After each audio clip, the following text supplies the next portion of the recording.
I've played Marathon's latest playtest, and I've put tons of hours into Arc Raiders at this point. These two games are entering the gaming world around the same time and in the same genre.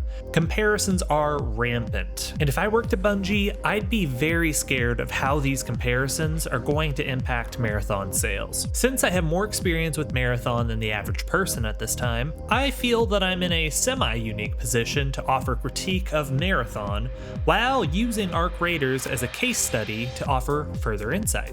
Here's my thesis. Marathon cannot try to compete with Arc Raiders. Its only chance is to pivot further into its own unique direction. People really want to hate Marathon, and I get it.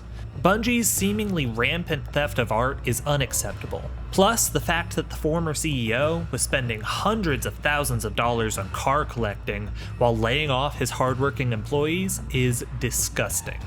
These things cannot go unacknowledged, but from here on out, I'm going to engage with Marathon and with Arc Raiders as works of art divorced from the context of their respective studios. Now, let's go point by point. We'll talk about different aspects of Marathon, what it does well, and what needs improvement. Then we'll use Arc Raiders in comparison to see what we can learn from that. First up is art style. Art style is among the most important aspects of any game, but it is also one of the most subjective. The only reason I brought this up at all is to start on a positive note and praise both games. Arc Raiders' retro-futuristic outfits, serene natural environments, and arachnophobia triggering enemy design all coalesce into a world I thoroughly enjoy exploring. In Marathon,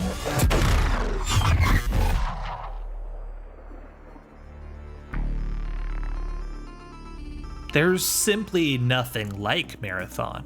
I love every aspect of Marathon's art style, and whether you love it or hate it, there's no denying that it's unforgettable. Now let's get to the nitty-gritty. Time to kill and PvE. I think Arc Raiders TTK feels pretty good. PvE enemies are very threatening, but they won't insta-kill you unless you put yourself in a really dumb position. And other raiders can kill you quickly, but there's usually just enough time for you to react.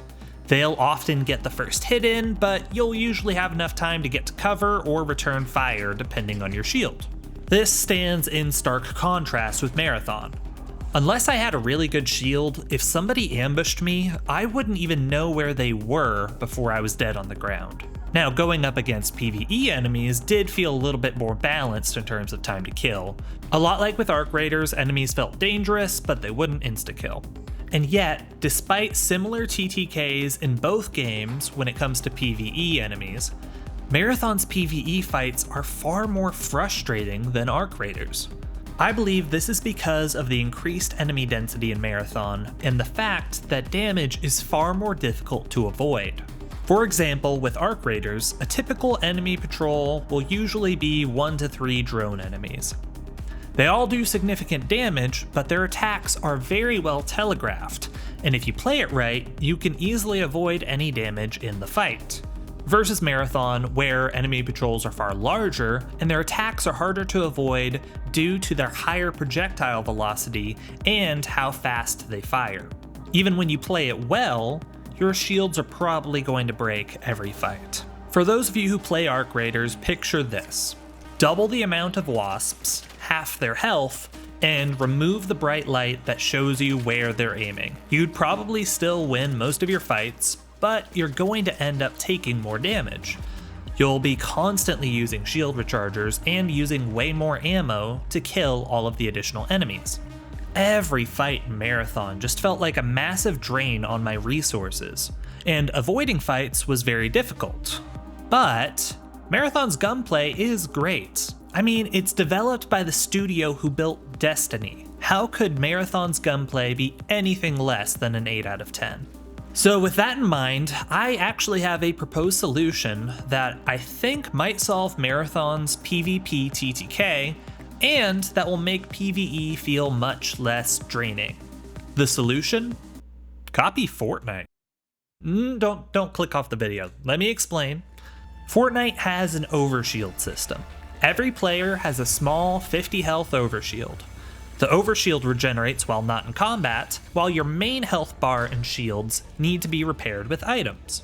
If Marathon were to implement this system, you'd be able to take a small amount of damage without having to fully recharge your main shield, meaning that even though trading some damage with Marathon's enemies is inevitable, you don't get your resources punished because you got into a fight. And of course, a little bit of extra shield will make PvP's time to kill a little bit longer. To be clear, I am not suggesting this for Arc Raiders. Arc Raiders doesn't need this overshield mechanic due to its enemy design and how well those enemies telegraph their attacks. All an overshield system would do is just make the game easier, and I don't think that's what players want. Because of Marathon's far more numerous hit scan NPCs, this overshield will lead to less frustration while still punishing players who pick fights that they aren't properly prepared for. This suggestion ties back to my thesis. Marathon cannot use the same health and shield system that Arc Raiders utilizes. The Marathon team needs to adapt their health and shield system to fit their unique combat environment. Okay, now let's talk the social aspect of these games. I never thought I'd say it, but running into other players is actually my favorite part of Arc Raiders. The proxy chat is such a game-changing feature. The ability to negotiate with people, ask for help, or even threaten them opens up players to so many memorable moments. I can already recall half a dozen times where talking to other raiders made my experience playing the game so much better. And I'm happy to report that Marathon has this proxy chat system as well. No one used it. Every single person shot first. Everyone. I had one guy talk to me via proxy chat, and all he did was say sorry as he executed me. To be honest, I don't 100% understand why I had two completely different experiences with this same feature. I can theorize. I think time to kill might be a part of it.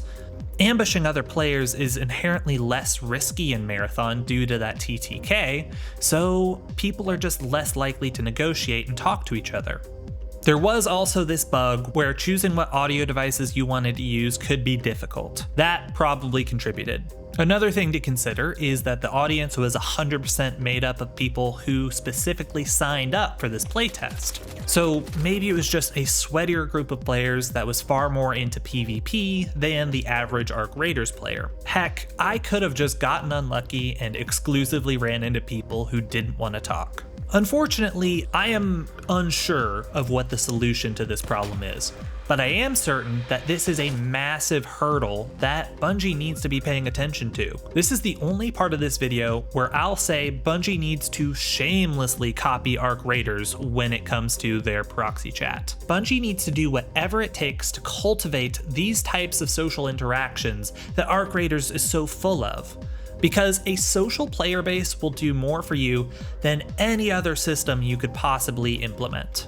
I've got to open the floor to y'all here. How is it that Arc Raiders has cultivated so much more social interaction in-game while Marathon has completely failed in that regard? Please let me know in the comments if you have any ideas. I have one final element that I'd like to compare between Marathon and Arc Raiders: monetization. This is a complex and tricky subject, and to be clear, a lot of Marathon's monetization strategy is currently an unknown. It was originally priced at $40, and the gaming community at large wasn't a huge fan of that price point. But since then, Arc Raiders came out, and it is currently priced at $40. And Arc Raiders is breaking records. In fact, this is the first time I can ever remember a digital deluxe upgrade having a positive rating on Steam. So clearly, extraction shooters can succeed at the $40 price point. But Marathon won't. Let's go through a hypothetical scenario. Bungie somehow makes a game that's better than Arc Raiders in every single way.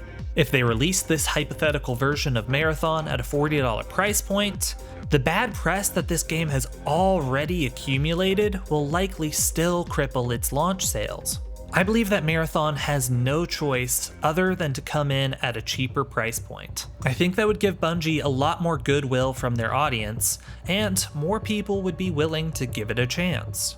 Alright, now let's go through a second hypothetical scenario. Marathon is both financially successful and critically successful on launch. How do they financially support its continued development? Well, it's a battle pass and paid cosmetics. That's industry standard. I mean, what else could it be? Paid expansions, for example, would just split the player base, and it's a ridiculously bad idea. A battle pass and paid cosmetics are exactly what Arc Raiders is doing in order to fund their continued development. This seems to be a successful monetization strategy thus far, but only time will tell if it's successful in the long term. And in Marathon's current state, I can't see people being super willing to purchase cosmetics or battle passes. It's exclusively a first-person game.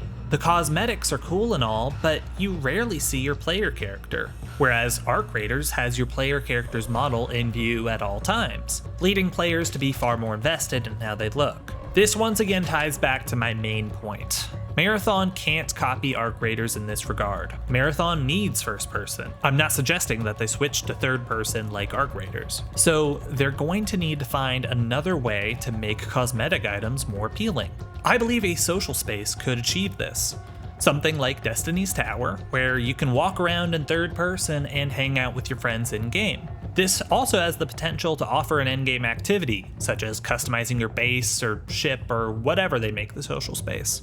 This is a suggestion I think Arc Raiders could take as well, but I don't think it's as necessary to the game's success as it would be for Marathon.